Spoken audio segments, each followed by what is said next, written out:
Hi, and welcome to the Stefan Livera podcast, a show about Bitcoin and Austrian economics. So today, we've got an episode with Gigi, and we're talking about some of his articles and also his new book that's out recently, 21 Lessons, which I'm sure many of you know about. But first, a word on behalf of the sponsors of the show. So firstly, Kraken, consistently rated one of the best and most secure Bitcoin exchanges in the world. You've got to check them out. They are one of the longest standing Bitcoin exchanges, and there's a reason for that. They provide a high quality platform. They offer some of the best liquidity in the industry. They offer 24/7, 365 support, so you can easily get your questions answered. They have an OTC desk for those who are seeking higher touch large block trades. They offer 6 fiat currencies, and they've also got Kraken Pro mobile app, delivering all the security and features you love about the Kraken exchange in a beautiful mobile first design. Don't forget there is Kraken Margin, up to 5 times long and short, and Kraken Futures, up to 50 times leverage. Go and sign up at kraken.com.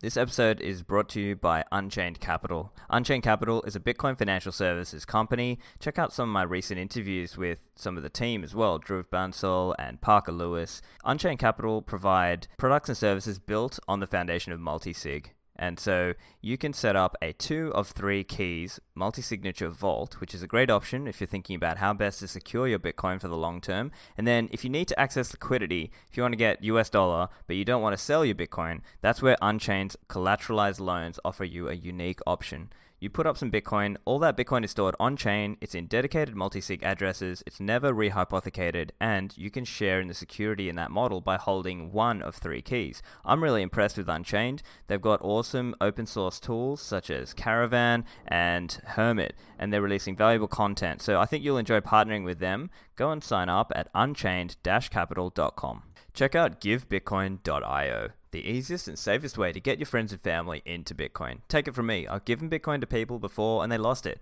They didn't know what they were receiving. And that's why there's huge value in Give Bitcoin. So you can buy Bitcoin for your friends and family just using their email address. And here's the twist.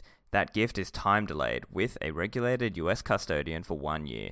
And during that year, Give Bitcoin delivers 12 monthly lessons to that recipient to speed them through to that point of becoming a hodler. There's input from many well-known Bitcoiners such as Safedine, Matt Odell, Brady from Citizen Bitcoin, and Jan Pritzker is the CTO. I'm also an advisor with a small equity stake, and I'm assisting with the curriculum too. So keep an eye out for some exciting announcements coming. GiveBitcoin.io is the website. The aim is to really have a positive impact on Bitcoin adoption and understanding. Next is CipherSafe at CipherSafe.io. They're producing the Cipher Wheel product. So you've invested in a Bitcoin hardware wallet. Are you keeping your BIP39 seed backed up in a way that's fireproof, waterproof, rustproof, petproof, and tamper evident? Look into Cipher Wheel, a new product. It's compact, it comes in a wheel shape, it masks the words of your seed unless you open the padlock tamper evident seal, so you know if it's been opened. CipherSafe are switching the stainless steel alloy used as well, so the product is providing a bit more corrosion resistance, and otherwise the product scored an A versus heat and crushing on Jameson Lobb's recent round of physical seed testing. So make sure that you or your loved ones have access to your Bitcoins if an accident occurs. Orders should be going out in early February. Go and order yours at CipherSafe.io. So for those of you who don't know, Gigi is an author in the Bitcoin scene. He has written a website, 21 Lessons, which is now a book, and he's also responsible for some other websites such as bitcoin-resources.com. And in this episode, we talk a little bit about some of the articles he's written and obviously 21 Lessons. Here is the interview. Gigi, welcome to the show. Hey, Stefan, thanks for having me. Look, man, I know you've got a lot of awesome stuff going. You've got 21 Lessons, you've got Bitcoin Resources, you've got a bunch of articles. You come in and I've seen you've done some great writing and some fantastic curating as well. And I know you've done a bunch of podcast appearances as well. But tell us a little bit of your journey. How did you get into this? Yeah, well, it took me quite a while to get into Bitcoin. I was primed to fall down the rabbit hole, but for one reason or another, I just didn't. A couple of my friends around me, they they got messed up by Mt. Gox, and they got in quite early. And so I heard about Bitcoin quite early, I would say, but I always thought, no, it would never work. I never looked into it, and it's just funny internet money, and it's just a bunch of gamblers and drug addicts playing around with internet money. And so it took me, I think, it took me maybe like 4 touches with Bitcoin or something like that to have a second look. And the thing was just, I mean, you've heard the story many times, but it wouldn't die, it wouldn't go away. And so one day I just sat down and dove in, and yeah, there was no going back for me. And so what was it that ticked you over to actually paying attention? Like, was there anything special about it, or was it just repeated exposure in your case? Yeah, well, it didn't take much, actually. Once I realized that it's insanely hard to kill, like once I actually realized how it works on the technical level, I was kind of won over. And ever since I'm playing catch up with all of you guys, like years of experience in Austrian economics, and I'm still catching up on that. So a big piece of the puzzle that was missing for me was just the economic side of it, and it is actually new money, and I didn't know a thing about money. So for me, it was just technology at first. And I was very sympathetic to the ETH heads. So I was very interested in unstoppable world computers and programmable money, so to speak. And I didn't get the bigger picture at first. So I think that was the biggest block for me for like 1 or 2 years, something like that. That's cool. So yeah, we're definitely going to jump into the economics aspect of it as well. But I'm particularly curious to know what it was that made you think Bitcoin just couldn't be killed, or is very unlikely to be killed. Yeah, well, that's a good question. I think it was a couple of aha moments in a way. It's just a very ingenious system, and I really like the analogy of comparing it to a living thing in a way, and it is very similar to that because in essence it can bootstrap itself again, or like revive itself from just one cell in a way. And so just realizing how insanely resilient Bitcoin is did it for me. I can't pinpoint exactly to like one single thing. It was just one day it finally clicked, and I was like, okay, there's really like almost no way to kill it. You would have to kill pretty much everyone who operates a node and destroy all the hard drives and destroy everything, destroy the whole world. Then it's gone, maybe. Right, and that reminds me as well. So one of your articles is Proof of Life, and in that article you spell out how Ralph Merkle, the inventor of cryptographic hashing and namesake of the Merkle tree, as you point out, he made this argument that Bitcoin is the first example of a new form of life. Now, that might seem a little crazy to an outsider. What are you getting at there? Yeah, it is very crazy to an outsider, and it is, but I think it's an interesting thought, and I think there are 2 ways to look at Bitcoin. It's you can look at Bitcoin as a tool, and all the people use Bitcoin to satisfy their needs or to arrive at an end. And the other way is just to flip it on its head and look at Bitcoin at its own thing, as its own entity. And in a way, Bitcoin uses us to fulfill its needs. And Ralph Merkle was the first one, as far as I know, who did that. And huge shout out to Brandon Quidham, who wrote the mushroom analogies and how to view Bitcoin as a mycelial network, a fungal network. And I think he was instrumental in popularizing this idea further in a way. And I think it's in a way it's profoundly true, and it's simply true because just the incentives are set up in a way that you can view Bitcoin as its own thing. So it incentivizes people to use it because it pays people to use it, and it pays miners, for example, and it incentivizes all of us to be good Bitcoin citizens and be a self-sovereign Bitcoin citizen, and it incentivizes developers to develop it further. And so it's just a way of flipping everything on its head and viewing Bitcoin as the main driving force in a way. Right, and that sort of reminds me of this concept I've heard of. Again, I'm not big into that whole community, like the rationality community or whatever, but they call this concept Roko's basilisk, right? So I'm not sure if you've heard of that, but it's like this idea where kind of like there's this creature or monster in the future, and apparently if you don't do everything you can to help this monster get created, then it will punish you when it is created, sort of thing. But this is like kind of a different analogy, but in some ways Bitcoin is almost like a self-incentivizing system, right? Because the holders, they want to see it go up, and typically then they will take action to make the system more resilient. So what are some examples that you can think of there? Yeah, I think it's not necessarily a new viewpoint. So this superorganism viewpoint, other people have compared large companies, for example, to the same thing. Like a company is also its own thing, or a state, for that matter, is also its own thing, and it acts in its own interest in a way. And so it's just a different level of analysis.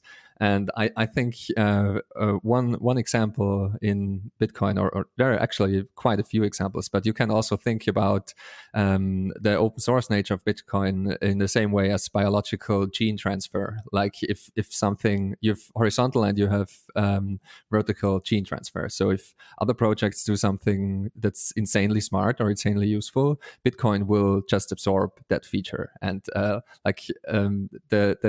incentives are aligned in a way that developers will work towards that goal to include useful features into Bitcoin.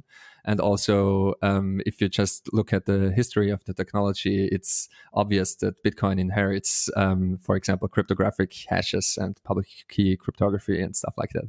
And so I think the analogy to biology is quite an apt one, and it's very useful to think about it in that way. Right, I see. And there might be some counterexamples potentially, right? So there might be some technologies that may not be suitable for Bitcoin, or they may never get into Bitcoin. So a quick example might be, say, Mimblewimble, which is, I think most people are kind of agreed that it's unlikely that we would ever get Mimblewimble into Bitcoin. It might happen on some shitcoin or maybe on a sidechain or whatever. But even then, for me personally, the way I think about that is it's more just like Bitcoin still has the monetary network effect. And that it's just so difficult to displace that. But how do you conceive of that kind of idea? Like basically, if there are certain technical things that for a technical reason cannot be implemented into Bitcoin. Yeah, that's a good point. I think there are quite a few things that will never be implemented, since everything is about trade-offs. We have the big debate now going on in terms of privacy on the base chain, for example. And that's a very obvious trade-off you have to make. You can't have full auditability and easy auditability if you have complete privacy. And there are similar things. For example, also how powerful your scripting language wants to be, and you will never have something that is Turing complete, because you will run into other problems, as we saw in Ethereum and other chains. You will have to introduce something that will get rid of the halting problem, and you will have to introduce a finite resource that is consumed during executions, stuff like that.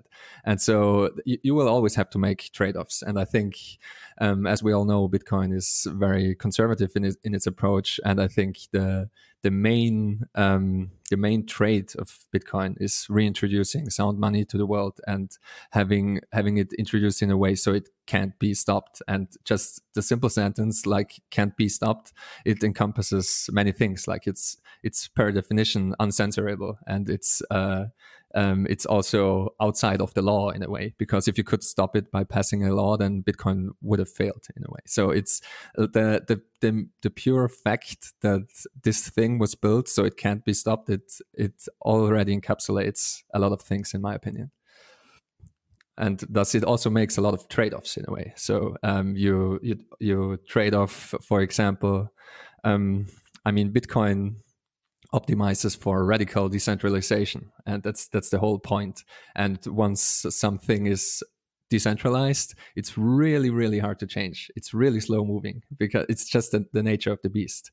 Because you would have to convince the whole organism or the whole network, one by one, like one cell by one cell, to change. And that, except for very rare circumstances, this just doesn't happen. And what about the power of ideas and the relation to value, right? Like, where is the value in this system coming from? Yeah, that's you're probably way better at answering the question than I am. Again, I'm still catching up on my economics, but it's quite a value in itself is quite a paradoxical thing. I would say it's very subjective, and people value different things very differently. But I also think what I learned, and it's also part of the 21 lessons I wrote, is that value it is subjective, but it's not really arbitrary. Like if something is very abundant, like leaves or seawater when you're at the sea, it's not valued at all. Like if the cost of replication is near zero, for example, and we see that in the internet all the time, the tragedy of the commons in a way, and the problem that you can take information and copy that near zero cost. It's very hard to monetize digital information, I would say, and it comes from that fact that it simply isn't scarce.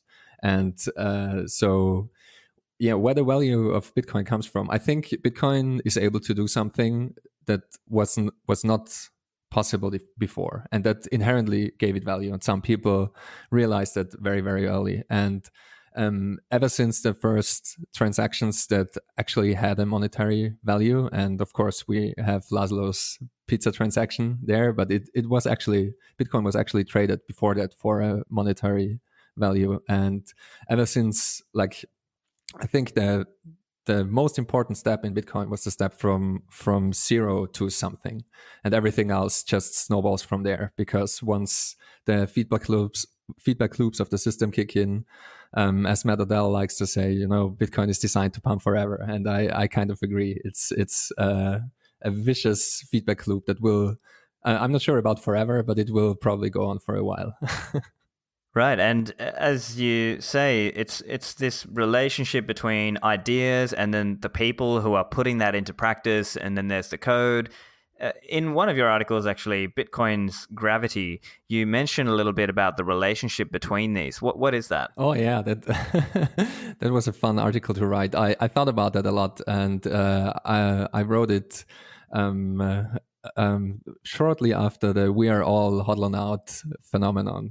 So I was mostly thinking about the tribal nature of the space, and how in a way certain ideas take possession of people. And Bitcoin, back to flipping the whole viewpoint on its head, it seems to me that Bitcoin takes possession of you in a way, to a certain extent. And it's really interesting how that is. I said it before, and I think it's just a hilarious thing, because if you look at it technically, you can't really own Bitcoin. Like, you can't possess Bitcoin because it's just information, but Bitcoin, I think, can definitely possess you. So that's I just think that's hilarious in a way.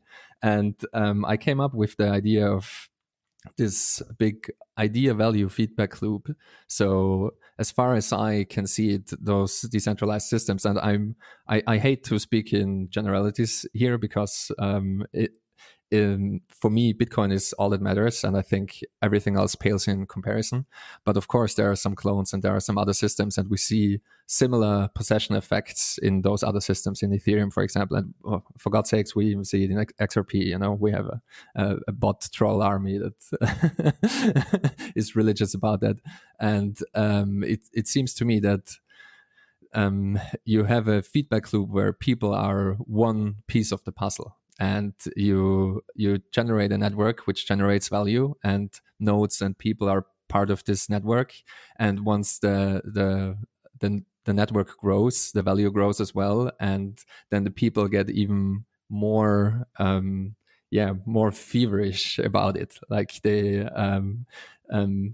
first of all, they think they are right and their ideas are right, and if the value goes up, this vicious cycle, this loop of of conviction in a way starts. That's the way I see it, and I definitely speak from experience because it happened to me for Bitcoin as well. Right, because there are many more casual users of Bitcoin, but potentially, as you're saying, they're on this journey where over time, as they get exposed to more ideas, they build their conviction. What does that look like, that feedback loop? I don't have it at the top of my head, so it's probably best to look into the article. But the general idea is that everything starts from an idea, like Bitcoin. Satoshi had the idea to do it, and he was convinced that he was able to do it, and he wrote the code, and so the network was started with one node. The network was started with two nodes actually, but the idea is that you put the idea into code, you run the code on the nodes, and the nodes connect to a network, and the network generates value, and the value reinforces the idea. So that's the whole loop in a way. And again, this is a vicious cycle which we can see very clearly in Bitcoin. Like Bitcoin is very cyclical in nature, and it has a lot of those feedback loops in it, and its whole or at least parts of its security model are in this loopy nature. And I think it's true for other projects as well.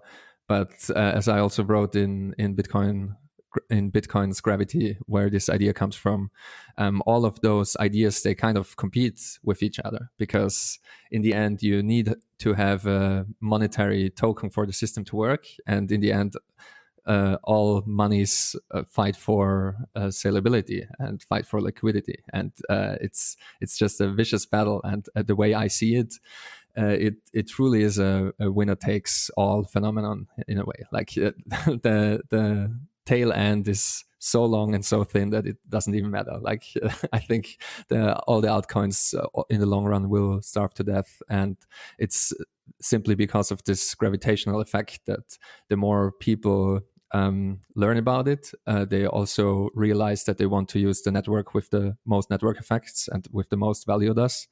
And I think I think Bitcoin is good enough for it to win it all. So not only that, I think it also can improve where it needs improvement. So for me, it's very clearly a winner takes all phenomenon in a way. Yeah. And another idea that came to me as I was reading your article is this concept of differing understandings of what Bitcoin is, and how do we resolve that in a way where, as you say, if you ask three different people, they might have three different definitions of Bitcoin, or they might have slightly differing ideas of what's most important to them about Bitcoin. So how do you think about that? Oh yeah, I think about it all the time, because Bitcoin truly is different things to different people, and it depends, I think, on your background and also on your level of understanding. And I don't claim to understand Bitcoin completely. I think it's not possible in a way. I think it's just too complex of a phenomenon to understand it completely, and it's too interconnected to many other complicated disciplines. And I would love to write about that more in a way, because there are many different viewpoints that you can take that kind of make sense, and I think all of them are valid, and it depends on how you look at it and what you do. I mean, you can look at Bitcoin as simply a computer network, and if you have a computer network background or a distributed computing background, then this makes perfect sense, and you work on one small piece of Bitcoin in a way. But you can also look at it as a database, for example, and this makes sense as well. It's like an append-only database, which is very inefficient in database terms, but it does one thing very beautifully. You can also look at it simply as an asset that is traded. And if you're a trader, that makes perfect sense. You just look at charts all day and you try not to get wrecked. And you can also look at it as a new form of money. And if you have a monetary history background, that also makes perfect sense. It's like Satoshi wrote about that beautifully as well. You have to imagine it as some form of new metal that you can teleport via a communication channel, and then Bitcoin becomes something very different. And I think a lot of people. I've heard a lot of people talk about it, just viewing it as this gravitational monetary object that sucks up value, and I think that makes sense as well. It's the way I see it. The internet, everything the internet touched, everything that could be transformed to information was transformed to information, and the internet just ate it up. And I think the same will be true for Bitcoin. Everything that can be transformed into value, it will be transformed into Bitcoin at one point in time, and Bitcoin will just suck it up. And again, the biology analogy I like very much as well. You can view it as a living system, and it has such a huge social layer that a lot of things start to make sense as well. All the quote unquote toxicity, for example, and many other immune response things kind of make sense if you view all the toxic maximalists as the white blood cells of Bitcoin. Then it makes sense that sometimes the system has an autoimmune reaction and maybe overdoes it a little bit, and Bitcoin definitely is allergic to some things. So that's the way I see it. Right. And right, as you mentioned, the so-called toxicity and the argumentation that has happened within Bitcoin over Bitcoin's history. But one other way to conceive of that, or related, is sometimes that's how people actually learn, right? So we've learned over time. So I think until Andreas really popularized the saying, not your keys, not your coins, people might have just thought, oh, hey, I've got my coins on Coinbase or whatever, and I still hold Bitcoin, don't I? Oh, yeah. So these are ways we learn as well. Yeah, definitely. And don't get me wrong, I'm all for toxicity. It's just I think it's very misunderstood. I wouldn't have it any other way. I even think it's kind of tame in the Bitcoin world. I have a very strong gaming background, and there are a lot of 14-year-olds that are way meaner than most of the toxic Bitcoiners. So just grow a thicker skin, everyone, a bit. But I think it's very important to be just vigilant, and I also think that this is still, all of it is in a way, it's not very important yet. I think all the bickering and the infighting, it's just I see it as a warm up to the end boss in a way, because as I think you would agree, it's about separating money and state.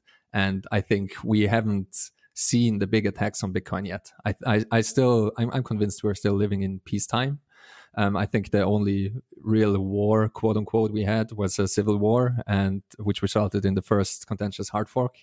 But other than that, I think it was relatively, I'm surprised that Bitcoin. I wouldn't call it smooth sailing actually, but it's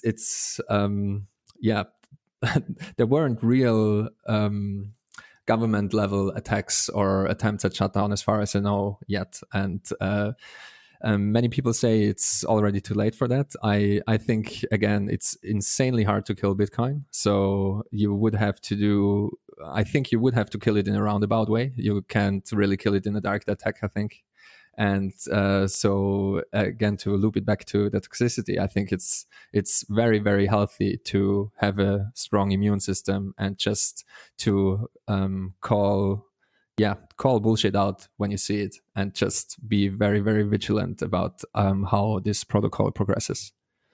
Right. And you also mentioned in the article this concept around attraction and repulsion. So this idea that some people are more amenable to the idea of Bitcoin. So obviously, anarcho-capitalist libertarians, cypherpunks, privacy advocates, they can more easily jive with the idea of Bitcoin.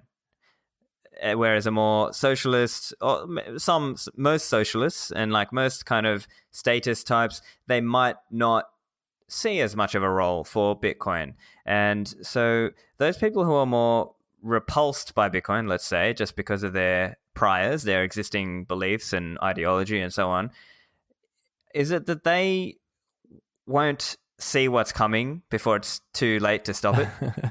Yeah, well, that's a good question. I don't know how it will play out. I'm a huge believer in I'm a huge believer in making Bitcoin so easy to use that it is indistinguishable from the current internet we have.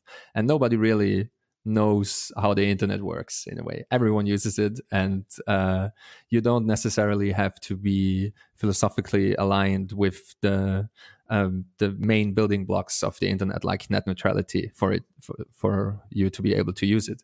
And I think with Bitcoin, it's very similar. We are still in the early adopter phase. And I think those people that resonated with the main ideas of Bitcoin, they were very receptive to it. And it's interesting, again, because you have a bunch of different people that woke up to it early in a way. As you said, you have libertarians and also, you definitely have a lot of cypherpunk early adopters and stuff like that, and technologists. But it's interesting that it's a mixed crowd of early adopters, I would say. And as Bitcoin progresses and grows, I think it will get easier and easier to use. And in the end, I think it's just like the internet. You will have no choice but to use it. Today, you can't really function in the modern world if you don't have access to the internet, and if you don't have a smartphone. You won't get a job. You won't get a job interview. You don't function in the real world. And I think in I don't know the time frame, but maybe 10, 15, 20 years, something like that. I don't think it will take much longer.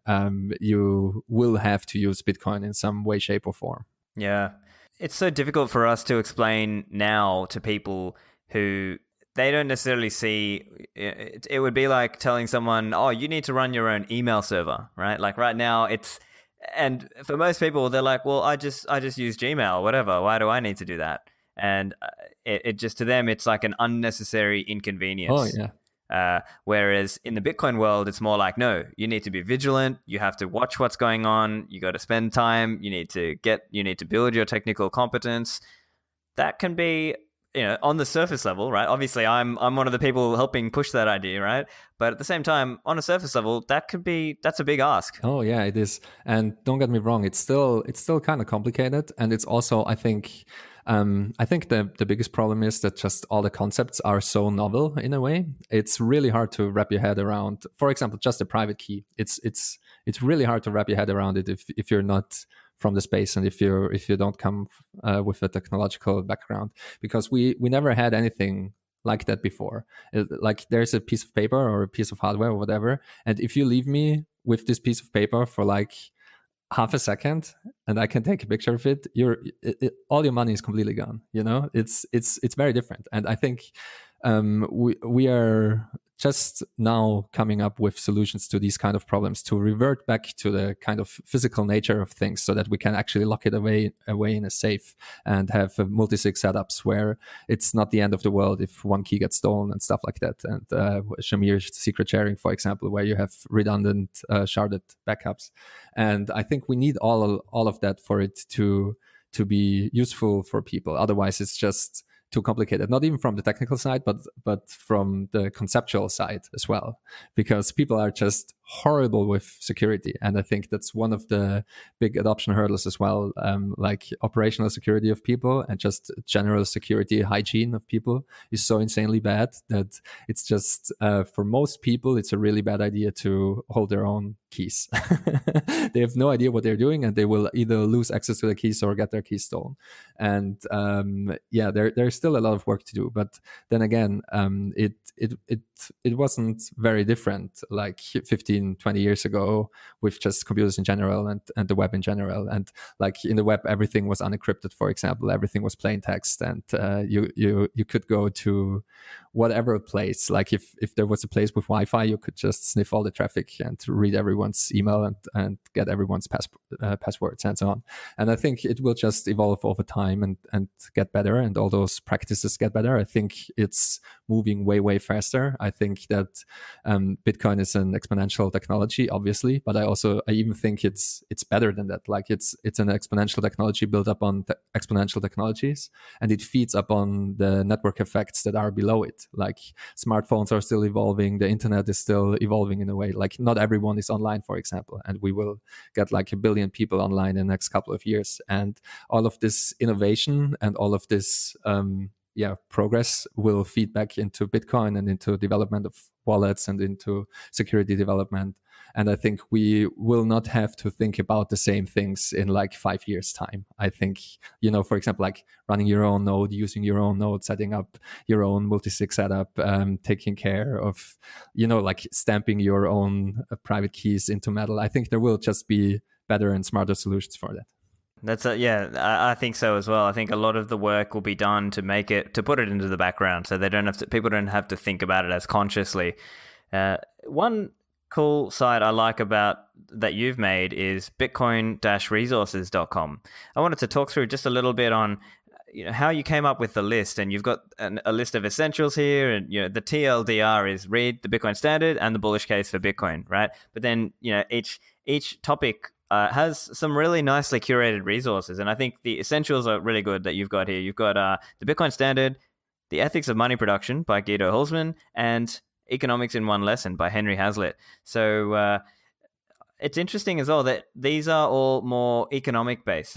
So you're sort of saying, okay, look, if there's 3 things you read about Bitcoin, you should read the economic things about it. I think that's very important, because again, I think it's not critical to understand how the technology in the background works. It's just like the internet in a way, it's how TCP/IP works or how BGP routing works or whatever. It's not really helpful to understand what the internet is and what it enables you to do and how it will change the world. Understanding TCP/IP doesn't really help you in just getting it in a way.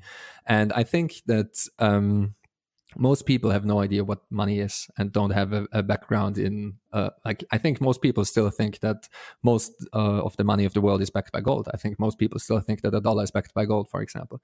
And so learning about the monetary economics and as the title of the book says, the ethics of money production, I think is insanely important to understand the big picture of Bitcoin. And I think it's way, way more important to understand the big picture and where we might be in like 10 or 15 or 20 years than to understand the technical nuances of SHA-256 or any cryptographic hash function or public key cryptography. Yep. And you've listed here a bunch of Bitcoin non-technical books, right? So you've got the Little Bitcoin book, you've got Bitcoin Money, you've got obviously the Bitcoin Standard, Knut Svanholm's book, Bitcoin Sovereignty Through Mathematics, and now recently your new book, 21 Lessons. So tell us a little bit about those books. Why are they chosen? And we'll get to 21 Lessons as well, obviously. That's your book, so yeah. Bitcoin Resources was started as a private project of myself, and I was reading so much stuff about Bitcoin, and I read everything I could get my hands on.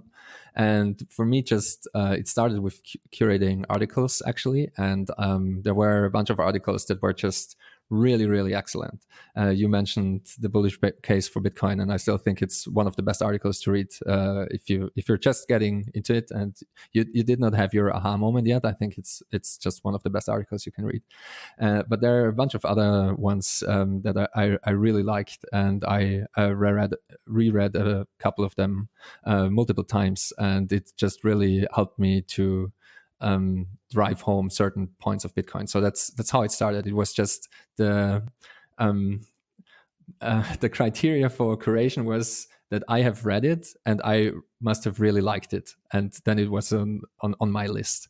And one day I just decided to make it publish and to make it public, and then it evolved from there. And I added the books that I found very helpful. And when I started the project, there weren't too many Bitcoin books around. So basically, those are pretty much all the Bitcoin books I've read so far, and I hope to add multiple other ones that just came out recently. Bitcoin Clarity is supposed to be very good, for example, and I still have to read them. And the last I don't know, like 6 months or so, I realized that it's just way too much work to keep it up on my own. So I open sourced the project, and I'm still looking for contributors. There are some, and there are some that help me a little bit with the curation. But the project is also on GitHub, and if someone wants to fork it or create his own like Bitcoin resources site or help me out with curating the Bitcoin resources, I'm always happy to take pull requests. And one thing that strikes out to me is that you've got some of them organized into topics as well. You've got stuff like money, proof of work. Why is proof of work important? Because some people often think that's wasteful. And Bitcoin's identity, some of that is coming to more, the philosophy of Bitcoin. What is the identity of Bitcoin, and how it's like a social revolution. I like the way it's set out there. But let's now turn to 21 Lessons. So 21 Lessons, for most of us, has been a website up until very recently. And, it spells out a range of different lessons themed into different topics, right? I think one of the themes is economics. One of the themes was philosophy, and another one is around the technology. And tell us a little bit about where did this project come from, 21 Lessons? Oh, yeah. It it actually came from a tweet, like one single tweet. I think it was Arjun Balaji who asked, "What have you learned from Bitcoin?" And many people responded, and he had his own lessons that he learned. And I was just drafting a tweet, and I I think I wrote a tweet storm of like, I don't know, 10 tweets or something, and I was like, no, it doesn't feel right. I probably should write an article about what I have learned from Bitcoin, actually, because I think there's like Bitcoin is a very ruthless teacher in a way. You can learn a lot from Bitcoin, but it's also a very humbling experience. So anytime, because that's also the reason why I'm very hesitant to say I understand Bitcoin or anyone really understands Bitcoin, because every time you start to think that, Bitcoin will humble you, and you will realize that you haven't understood it really. And so the subtitle of the book is "What I've Learned from Bitcoin," and I forced myself like halfway through, pretty much, I forced myself to come up with 21 lessons, obviously. And for me, the most interesting ones were the philosophical insights in a way. And that's the first part of the book. And it was the first article I published. Right. And that can be one of the most difficult parts as well for people to understand, because some concepts will just be spelled out, right? Like, this is what a SHA-256 hash is, or this is what the most saleable, commodity or the most saleable good is, right? So that's kind of very explicitly spelled out. But there are some other ideas that are maybe a little less easy to grasp for a pre-coiner or a beginner into Bitcoin.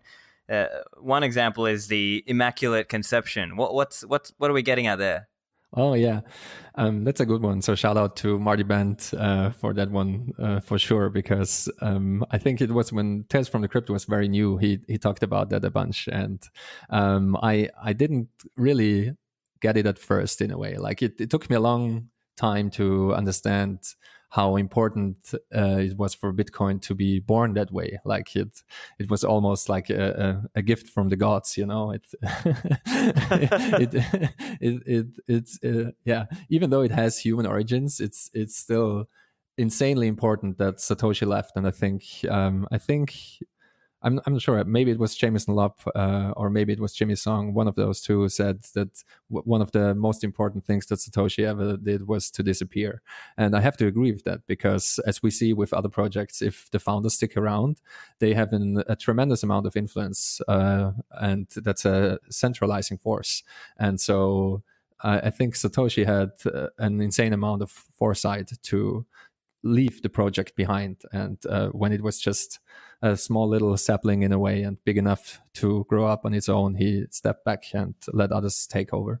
And it's just I think an insanely fascinating origin story. And most of the people that are new to Bitcoin underestimate the power and the importance of this origin story. And another one you talk about is immutability. So what is the value of that? Why is that important to Bitcoin? Oh, yeah. I think that's lesson one, right? Immutability and change. It's lesson one because I think it's the most important one.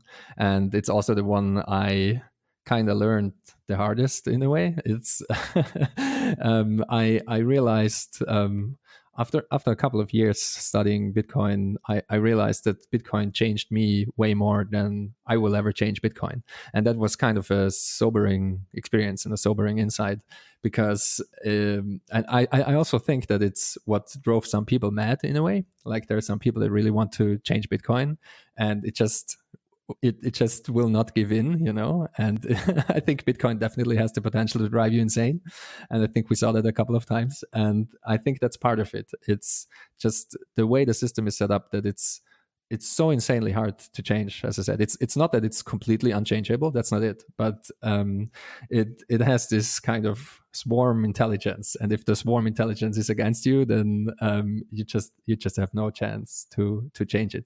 And also the values that Bitcoin embodies, in a way, they have the power to change your worldview, I think. And once you learn more about the ideas inherent in Bitcoin, I think your worldviews will be challenged. It almost doesn't matter what your background is, and that's the interplay of immutability and change. I put change in there as well because Bitcoin is changing all the time. It's like, like the cells in your body, they change all the time, and you're not the same person that you were like a year ago, like literally.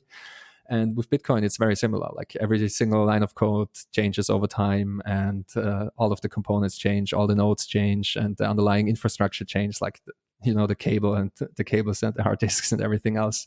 And so it's very interesting, I think, that you have, in a way, an essence or a soul of Bitcoin that's really, really hard to change. It's like almost immutable in a way, and you have the body of Bitcoin, and all the machinery that makes it work, that is changing all the time. And of course, we have a truly immutable outcome, as immutable, I think, as it gets with the ledger entries. And it's in a way the thing that is produced by the living Bitcoin organism.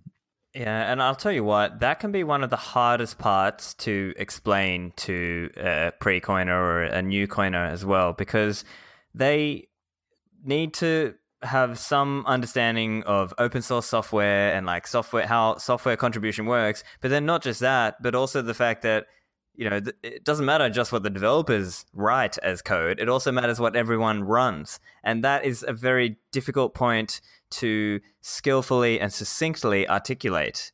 What's your view on that? And every time you've tried to explain that? Yeah. Again, that's a good question. I'm not sure if there is an elevator pitch for Bitcoin. I think there are like 20 or 30 different elevator pitches, and you can give them to different people depending on the background. But I don't think there is an easy way to explain the power balance of Bitcoin, for example. Like you would have to talk about the incentive systems. You would have to talk about the roles of miners and nodes, and also how the ecosystem evolved over time, and how everything is always subject to change in a way, because mind you, a couple of years ago we didn't have mining pools, and we didn't have GPU or ASIC mining, and so the whole system changed in a way, but it still has this very beautiful balance and this balance of power. And I think I don't think there is an easy, succinct way of explaining it to someone that is rather new. The only way I can think of, what I always try to do, is to come up with analogies of the past. It's it isn't necessarily related now to the power balance, but a lot of people I talk to, one of the first comebacks is always, the government will just outlaw it, And I think one of the examples you can bring up there is, we had so many things that were outlawed all the time. For example, during the prohibition, you're not allowed to create or consume alcohol, and people are brewing beer and schnapps and everything else in their cellars. So how do you want to enforce that? And again, I really like the biology analogies. And you can also, for example, think of a law that says we outlaw all ants now. Like in the whole country, all the ants, they're outlawed now. But what do you want to do about it? And that's how I view Bitcoin. It's like it's very hard to get rid of it.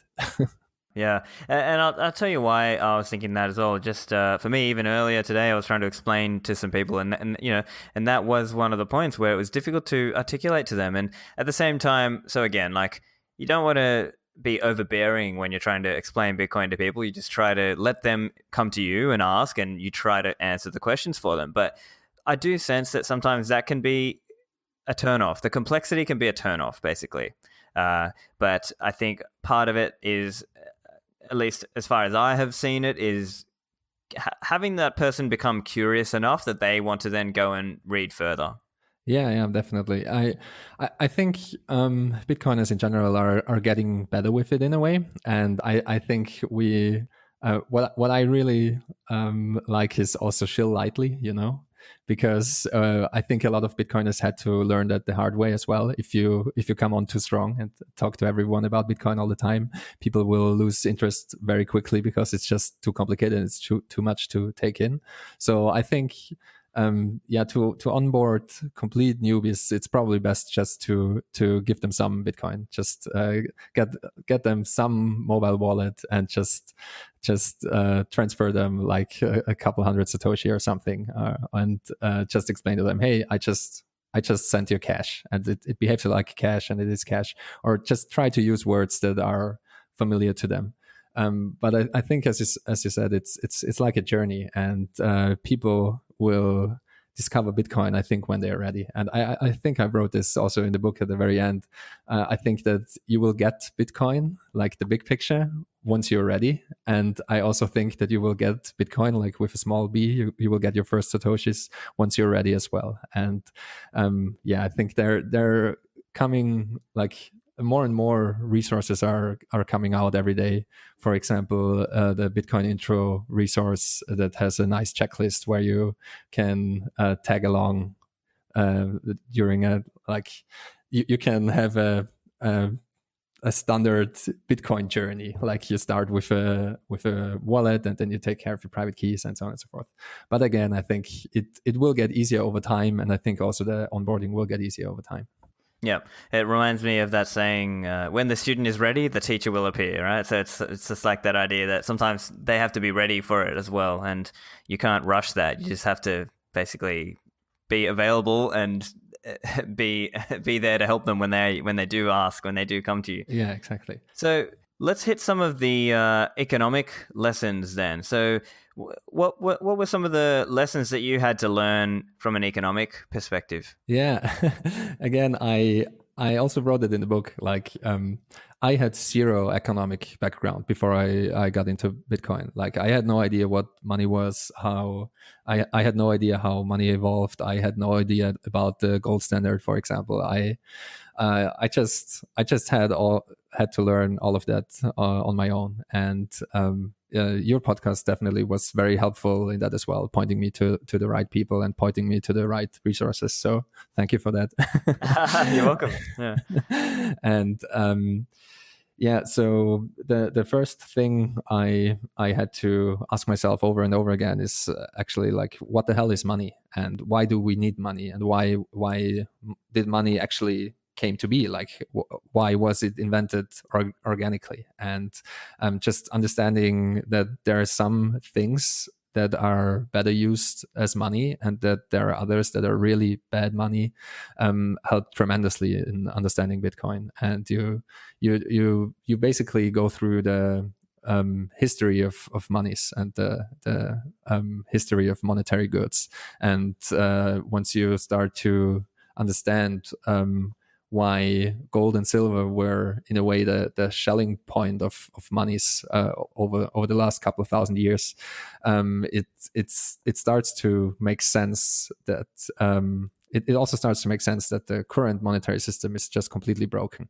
Once you realize that, I think there's no going back. It's very hard to unsee that, in a way. It brings up that whole there's a lot of libertarians who aren't into Bitcoin, and that is always very puzzling to me, because to me they should be some of the first people into this, right? But I guess not all of them are, I guess, sold on the technology components, or they have not dived into it because of the complexity is just too much at the start.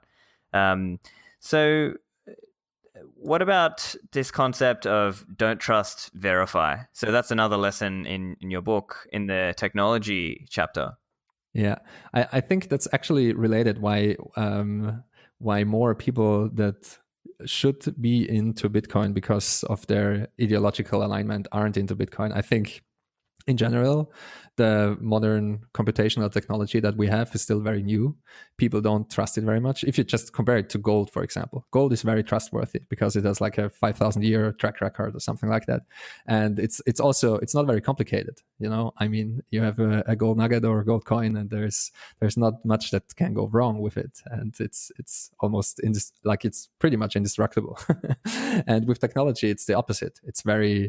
It's very fragile, and I mean, computer systems get hacked all the time. It's just it's what you read in the news, and it's also what is true in a way. Like computer systems are horribly insecure, and so putting all your trust and all your money into a computer system is kind of a weird thing. And I think you need to have truly deep technical understanding why you can do that. And I think shifting your perspective from it is like a computer system to it is a thermodynamically secured physical system really helps, because that's in essence what Bitcoin is. But again, I think it's also correct to be cautious, and it depends on your risk appetite. Not everyone is all into Bitcoin, and not everyone should be. I think it's still very new, even though I think it's insanely robust. But we don't even know, for example, if the cryptographic primitives we hold are secure, and that's what I wrote about in the lesson on trust. It's called Reflections on Don't Trust, Verify, because it's really, really hard to trust computer systems. And Ken Thompson showed that in his very famous hack where he put a backdoor in a compiler, like he put a Trojan horse in a compiler that generates computer programs. And he used this Trojan horse to generate a new compiler which has this hidden Trojan horse in it. So it kind of sounds complicated, but once you understand it, it's basically a computer program that will infect all the computer programs just automatically, and there's nothing you can do about it, and you can't even detect it. And so once you realize that all the computer systems that we use, they're prone to those kind of attacks, I think it's understandable that people are skeptical, and we, as I said in the beginning, we should have eternal vigilance and never let our guard down, because computer systems can be hacked, they will be hacked, and I think every attack vector that exists in Bitcoin will be used at some point in time. Yeah, that's a really sobering point, and definitely a good reminder for many listeners. And one thing that strikes me there is, over time, Bitcoin products have had to evolve as well from a privacy and a security perspective, right? So we had hardware wallets trying to take the keys away and make the keys cold instead of making the keys hot. And then there's this focus now on, okay, well, we need it to be open source and we need a secure element, but the challenges around having an open source secure element, and then the challenges around having multi-signature and having that as, an accessible technology. And that's still something that the Bitcoin ecosystem is working through, that challenge now of how to make that easy. So there's definitely some really important lessons for all of us there on continually upping our game in terms of security and also privacy. Now, privacy is also an important one as well, because I think that is an angle where you don't have to be a libertarian to appreciate that. Like, anyone can appreciate the value of privacy, and that's actually one of your lessons. So what are you getting at in your lesson here, number 19? Privacy is not dead. Yeah, it was a rather optimistic take on the whole privacy issue. I'm a huge privacy advocate, and that's also one of the reasons why I don't use my real name, just in a way because I can, and it's in line with the Bitcoin ethos. And I think it's very important to just point out to people that privacy online is pretty much almost dead. So you should do everything that you can to take back your privacy and fight for it, and just use the best tools you have available, and just don't hand out your data just because you can use a free service or something. And I think the way Bitcoin was invented by Satoshi is a very nice lesson in privacy, because still nobody knows who he was, and a lot of people really want to know. So his OPSEC was really good, and I think it is just a hopeful a hopeful lesson that privacy is not dead if you know what you're doing. And we saw that also with the Snowden revelations, for example. He was able to stay private online, and he was able to get the information out and do his leaks, and he's still alive. And I think if he wouldn't have come out publicly, there is a possibility that he would still be somewhat anonymous. I mean, that's debatable, but he showed us that these privacy preserving technologies are insanely powerful, and as far as we know, they can't be broken, and we should all celebrate that and use them accordingly. Excellent. Well, look, let's leave it there, but let's make sure the listeners know where to find you online, and where can they find your new book, 21 Lessons? So 21 Lessons is available on all the Amazon shops. So I self-published using Amazon. So your local Amazon shop should have it. If you just search for 21 Lessons Bitcoin, you should find it. I'm there Gigi on pretty much everywhere. I also have theregigi.com where you can see my writing and some other things. And I'm most easily reachable on Twitter, I would say. So I'm there Gigi on Twitter as well. Fantastic. Well, thank you very much for joining me, Gigi. I really enjoyed it. Thanks for having me, Stefan. It was a blast. So lastly, just a quick announcement. I have just been announced as a speaker at Bitcoin 2020, so make sure you check that out. Last year at Bitcoin 2019 was incredible. They had a Bitcoin beer garden. They had amazing speakers. They've got a Lightning Arcade. They're going to have basically all that and more this year. They've got some awesome speakers as well, Nick Szabo and Tony Hawk, to name a few. So the website for that is bitcoin2020conference.com. As usual, for my stuff, you can find all that, show notes, transcript, subscribe, all that, stefanlivera.com. Thanks for listening, and I'll see you in the Citadels.